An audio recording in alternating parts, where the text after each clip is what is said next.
Pessoal, tudo bem? Seja bem-vindo à aula sobre Introdução à Programação. Meu nome é João, eu sou professor e coordenador do curso técnico em informática aqui da Escola Técnica Adélia. Então vamos lá, vamos falar um pouco sobre programação, que é uma área muito grande, e a gente vai introduzir você dentro dessa área. Então, caso você tenha algum conhecimento sobre a área de programação, a área técnica, eu aconselho que você vá para outro vídeo, porque esse vídeo ele é bem introdutório mesmo. O que é programação, tá? Programação, ele é um ato de escrever código. Vamos imaginar o seguinte: se você é um escritor, você escreve livros. Se você trabalha fazendo doces, você faz o doce. E tanto o doce quanto um livro, eles têm processos para serem escritos. Então ele tem o início, meio e fim. A programação é a mesma coisa, é o ato de escrever código. Ô João, mas como assim escrever código? Olha só, o que é um código de computador? Quando você tem um código de computador, ele é um passo a passo. Imagina para você fazer um bolo. Um bolo, ele tem um passo a passo. Legal? Um programa de computador, ele também segue um passo a passo. Beleza? Legal, entendi mais ou menos, mas por que eu deveria programar? Olha só, programação ele tem diversos benefícios, diversos mesmo. Mas vamos imaginar três principais benefícios. Primeiro, automatizar processos. Como assim automatizar processos? Olha só, muitas vezes você tem algo que você faz todos os dias. Você atualiza uma planilha no seu trabalho todos os dias. Você faz o mesmo documento todos os dias. Você poderia substituir esse processo manual que você faz utilizando um script, por exemplo, utilizando fórmulas do Excel, que não necessariamente é programação, mas está ali dentro dessa parte, dentro dessa área. Legal? Outra coisa, nossa, que processos manuais que a programação consegue resolver? Olha só, quando você vai agora no supermercado, você tem, ao invés de você ter 10 caixas de supermercado, você tem 5 e os outros 5 são de autoatendimento. Esse sistema dentro da ferramenta de autoatendimento é feito usando códigos de computador. Legal? Outra coisa, resolver problemas. Olha só, a programação em si, ela não é para o programador. Você nunca faz algo para você individualmente. A programação ela serve para você resolver problemas. Então você tem um problema, através dos códigos de computador, você consegue resolver esses problemas. Sejam problemas que você tenha ou problemas que as outras pessoas tenham. Legal? Além disso, quando você começa a programar, você desenvolve o seu raciocínio lógico. Então você vai ser muito mais rápido para conseguir enfrentar problemas ali que você precisa raciocinar e tomar certas atitudes e medidas. Legal, então vamos entender como a lógica de programação funciona no nosso dia a dia. Porque a lógica, ela está em tudo. Então olha só, vamos imaginar um exemplo mais simples possível, um semáforo. Todo mundo conhece um semáforo. Como que ele funciona? Olha só, o semáforo ele tem 3 instruções. Como assim 3 instruções? O sinal ele pode estar vermelho, amarelo ou verde, beleza? Quando o sinal está vermelho, olha só, se o sinal está vermelho, o carro ele precisa parar. Então é uma instrução direta. Se acontecer isso, faça aquilo. Então, se o sinal estiver vermelho, o carro precisa parar. Se o sinal estiver amarelo, é para ele prestar atenção. Por quê? Logo depois, o semáforo vai ficar vermelho. Beleza? E por último, se o semáforo ficar verde, você está autorizado com o carro a seguir. Tudo isso você tem uma lógica. Para você resolver um problema, você precisa ter essa lógica. Por quê? Um problema, ele só é possível ser resolvido com uma série de passos. Do mesmo jeito para você fazer um bolo, legal? O bolo você tem, além dos ingredientes, um passo a passo para fazer. Um código, um programa de computador, você também tem um passo a passo. Agora vamos para os conceitos mais básicos dentro da programação. Primeira coisa, a gente tem as variáveis. O que é uma variável? Eu gosto de citar a variável como uma caixa. O que é uma caixa? Uma caixa é algo que você tem lá e você pode colocar alguma coisa dentro. A variável é a mesma coisa. Você tem uma variável e essa variável ela é uma caixa. Você coloca algum dado, seja número, seja um nome, um texto, você coloca alguma coisa dentro dessa variável. Então, um exemplo. Vamos falar que a gente tem uma caixa chamada idade. Essa caixa aqui, eu chamei ela de idade. Eu posso colocar, por exemplo, 22 anos, que é a minha idade, beleza? Então, uma variável, ela é uma caixa. Posso colocar alguma coisa dentro dessa caixa. Legal? Além disso, eu tenho os dados. O que é um dado? Um dado, ele é algo mais bruto. Então, por exemplo, a gente tem um número. Um número individual, ele é um dado. Então, por exemplo, 120. 120, se eu falar de maneira só 120, ela não vai significar nada. Mas, por exemplo, se eu tivesse 120 anos, uma pessoa, uma idade bem grande. Legal? Então, quando eu falo 120 anos, eu tenho uma informação. Um dado, ele é um número. A informação é o entendimento sobre aquele dado. Legal? Então, eu tenho uma variável aqui chamada idade, que tem um número. Eu tenho uma variável texto, que tem nome, que tem um texto. Legal? Como funciona aqui a lógica dentro de um programa de computador, tá? Eu tenho basicamente três processos. Eu tenho uma entrada. Então, por exemplo, um usuário digita uma mensagem. Legal? Eu tenho um processamento. Então, o WhatsApp, ele pega a sua mensagem e o que ele faz? Ele manda para outra pessoa. Então, eu tenho uma saída. Quando você manda uma mensagem, qual que é a saída? A outra pessoa receber a mensagem. Beleza? Então, todo programa de computador trabalha nessas três etapas. Entrada de alguma coisa, o computador ele pensa, ele processa aquilo que você enviou e ele sai um resultado final. E aí que a gente começa a entrar de fato dentro da programação. E aí, olha só, lembra que variável ela é uma caixinha? Se ela é uma caixinha, eu consigo colocar algo dentro dela, existe uma atribuição. Além disso, olha só, essa caixa, ela tem um tipo. Como assim, João, um tipo? Olha só, vamos falar que a gente tem uma caixa de int. Int significa inteiro. Então, é uma caixa que aceita números inteiros. Então, 1, 2, 3, 20, 30, 100, 1 milhão é um número inteiro. Beleza? Eu posso ter outra caixa.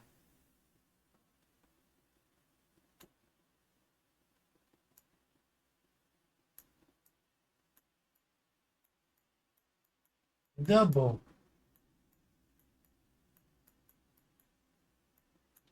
O que é uma variável do tipo double? É uma variável que aceita número com vírgula. Então, por exemplo, se eu tivesse o número 12, eu só poderia colocar o número 12 dentro da variável int, porque ela aceita somente números inteiros. Legal?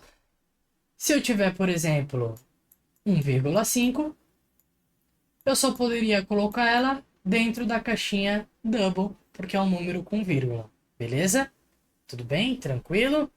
Tudo isso a gente faz com a operação de igual. Ô, João, mas todas as linguagens de programação funcionam com a variável tendo um tipo? Com essa caixa tendo um tipo? Não. Na realidade, não. Cada linguagem trabalha de um jeito.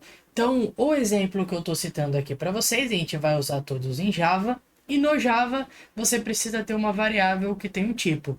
Mas, por exemplo, se você tiver o Python, você já não precisa ter necessariamente uma variável com um tipo na frente. Tudo bem? Olha só, então na linguagem de programação, nós também conseguimos colocar operadores matemáticos, então soma, subtração, multiplicação, divisão. E olha só, uma coisa interessante é que uma variável, ela pode ser uma soma. Então, por exemplo, se eu tenho aqui dois números que estão sendo somados, esse resultado ele já vai para dentro da variável soma. Tudo bem? Operadores relacionais. E aí aqui a gente já entra num conceito que é um pouquinho mais difícil. Olha só, vamos voltar para o exemplo aqui do semáforo. Vamos falar que sinal, ele é uma variável. Então, a gente tem uma variável chamada sinal. Caso o sinal seja vermelho, é para ele parar. Então, olha só. Como que eu faço com que sinal seja comparado à palavra vermelho, por exemplo? Usando o operador de igualdade. Então, olha só. O que eu faria? Sinal. Então, variável sinal. Igual. Vermelho.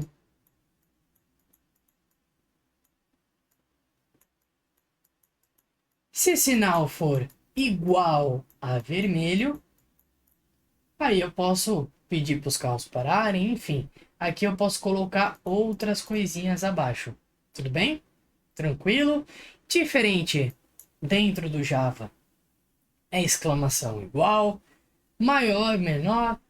Você pode colocar também maior ou igual, ou menor ou igual. Tudo bem? Tranquilo até agora? Então vamos continuar. Agora, a gente vai para a última etapa antes da gente cair no código. A gente vai falar sobre condicionais. Olha só, a gente tem aqui, nessa aula aqui, dois exemplos de condicional. O if e o for. Como que funciona um condicional? Olha só, um condicional serve para você testar alguma coisa. Então vamos imaginar o seguinte, no semáforo você precisa testar para ver se a variável sinal é vermelha. Beleza? Se sinal for vermelho, você para. O if, o que ele significa? If é igual a se.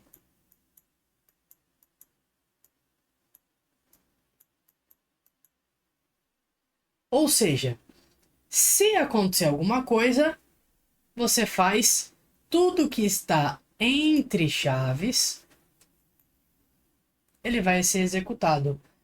O else, ele é o senão. Então, se não for verdade aquela condição, ele vai para o bloco de código embaixo dessas chaves aqui. Beleza? Olha só, vamos para o código para que a gente possa testar esses conhecimentos.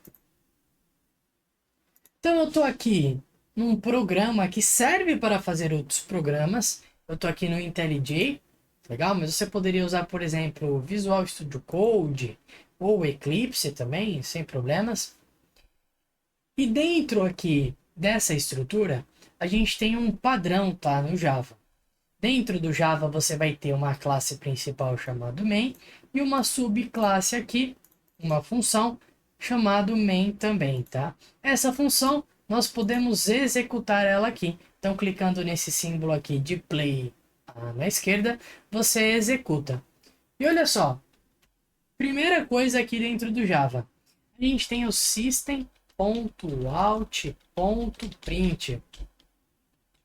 O que é essa função, tá? Essa função é para que você exiba alguma mensagem de texto no console. Então, console, ele vai aparecer assim que você executar o programa, ou depende da sua IDE, né, do seu programa. Ele aparece você mostrando aqui, ó, viu?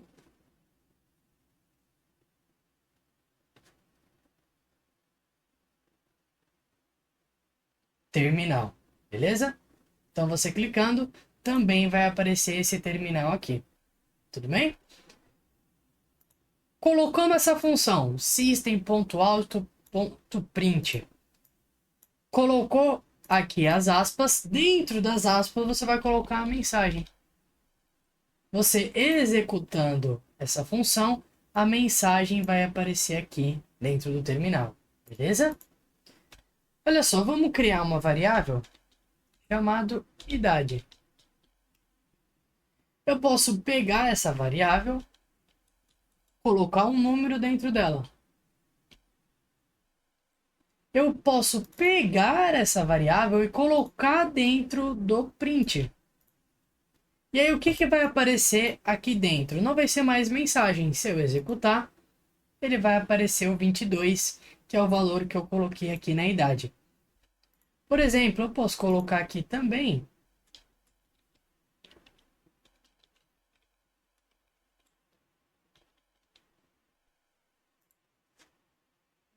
olha só. Então coloquei aqui a variável chamada idade mais aqui entre aspas anos. Então o que eu estou fazendo? Eu estou basicamente colocando uma variável mais um texto, legal? Esse texto ele está aqui entre aspas, então poderia colocar aqui qualquer outra mensagem, tudo bem? Então além disso, olha só, o que eu posso fazer aqui na idade também? Posso colocar, por exemplo, uma soma. Então se eu vier aqui no print, colocar novamente a idade e executar, ele já vai fazer a soma do 22 e do 30, beleza? Olha só, eu tenho somente como colocar números? Não. Posso vir aqui, montar uma variável do tipo string, e essa variável aqui, eu posso colocar um nome nela. Se eu vier aqui e colocar essa variável aqui dentro do print, ele vai aparecer o que está dentro da variável. E aí, se eu somar isso com a outra variável, então, ó, vou somar, vou colocar aqui, possui, e aí, a idade, mais anos. Executei. Falta colocar a idade aqui, né? Pronto. Coloquei a idade. Executei. Agora sim, já aparece aqui na mensagem, ó. João possui 22 anos. Beleza? Tá bem tranquilo? Olha só. Legal até aqui, sem problemas. Então vamos fazer um condicional. Então, olha só. Aqui eu vou colocar um if. Idade. Se for maior ou igual a 18, o que eu vou exibir? Então vamos lá. System.out.println maior de idade. Caso não seja maior de 18 anos, eu vou fazer um system.out.println menor de idade. Então vou tirar isso aqui. Olha só o que eu fiz aqui, ó. Então, if idade maior ou igual a 18, se a pessoa tem 19 anos, por exemplo, ela é maior de idade. Nesse caso de 22, vou executar maior de idade. Beleza? Bom, mas e se eu mudar aqui para 5? Executei novamente. Menor de idade. Beleza? Tranquilo até agora? Creio que sim. Então vamos só fazer mais um exemplo, que é a utilização do for. Olha só, o for, ele também é um condicional, mas para fazer uma execução de um bloco de código várias vezes. Então, por exemplo, eu vou criar aqui um for. Dentro do for você pode criar uma variável. Então eu vou criar uma variável chamada i, e essa variável i ela é igual a 0. Beleza? Enquanto i tiver maior ou igual a 10, é para você continuar. E no final a gente vai fazer o i mais, ou seja, eu estou somando 1 dentro da variável i. E aí o que eu vou fazer aqui? Eu vou dar um system.out.println para a gente ver o que aparece nesse i. Deixa eu tirar aqui a parte da idade e do nome. Vou executar. Na verdade, aqui é menor, né? Menor que 10. E olha só, porque se ele for maior que 10, já vai dar errado, né? Porque ele é 0. Então, olha só. O i, ele começa no 0. Legal. Depois desse ponto e vírgula, a gente tem uma condição. Então, ele só vai executar quando o i estiver menor que 10. Então, ó, começou no 0. 0, 1, 2, 3, 10. O i vai somar mais 1, 11. 11 é menor ou igual a 10? Não, 11 é maior. Nesse caso, como 11 é maior, ele não vai gerar os próximos números. Mas se eu colocar aqui, por exemplo, 20, ele vai até o 20. Então, pessoal, essa é a aula de hoje. Espero que vocês tenham aproveitado esse pequeno conteúdo. Caso vocês queiram mais, acesse o canal aqui do YouTube que a gente tem mais conteúdos nessa mesma estrutura. Obrigado, pessoal. Até mais.